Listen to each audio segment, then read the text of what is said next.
In the world of international trade, there's a fine line between diplomatic gestures and actionable policies. Prime Minister Sir Keir Starmer's response to Donald Trump's latest tariff imposition on steel and aluminium imports is a perfect example of the kind of lackluster, non-committal attitude that should be rejected outright. Rather than seizing this moment to push for concrete, proactive engagement with the United States, Starmer falls back on predictable, uninspiring rhetoric. In a global economy teetering on the brink of further instability, this sort of complacency won't do. It's time for a new approach, one that holds the UK to a standard of proactive diplomacy and economic strategy. Gareth Davies, Shadow Treasury Minister, is right to point out the dangerous impact that the Trump tariffs could have on British industry. Steel and aluminium are foundational industries in the UK, providing not only jobs but essential materials for everything from infrastructure to high-tech manufacturing. To let these industries suffer from the reckless protectionist policies of the United States is a failure of leadership. But the deeper problem here isn't just the tariff itself, it's the absence of a coherent, long-term strategy to protect British interests.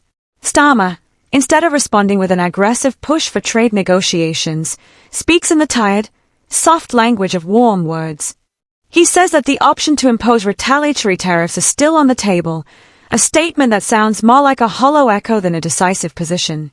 When faced with a potential trade war, this is the language of a leader unwilling to act decisively. It's an inadequate response for a situation that demands strength, clarity, and, above all, strategic action. Warm words won't protect British workers from the economic fallout of Trump's tariffs. What will protect them is a free trade agreement with the United States, something the UK has failed to secure since the Brexit vote and the exit from the European Union. The path forward is clear, but it requires a leader who understands the importance of economic leverage and isn't afraid to wield it. When Donald Trump was in power, the UK made significant progress towards securing a trade agreement. That progress has since been sidelined by President Joe Biden, whose administration has, thus far, shown little interest in prioritizing UK-US relations. In this context, Starmer's inability to forcefully engage with the Trump administration is a major political failure. The opportunity for an agreement was present during Trump's tenure, and it remains within reach.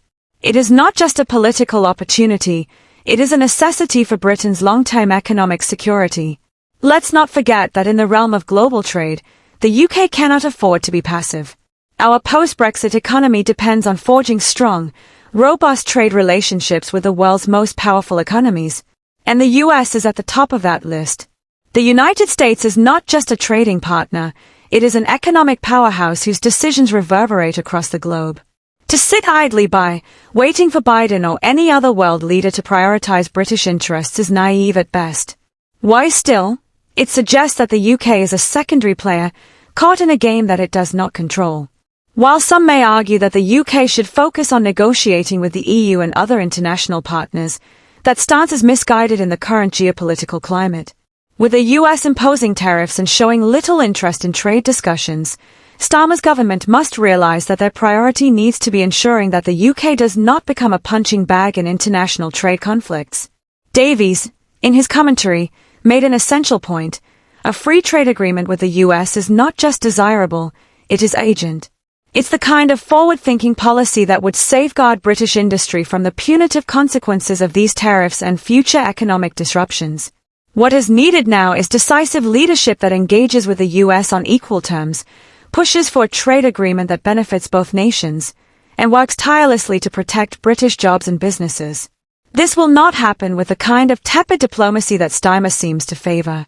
Instead of fawning over US trade policies or relying on empty rhetoric, the Prime Minister must prioritize an aggressive negotiation stance that places British interests at the forefront.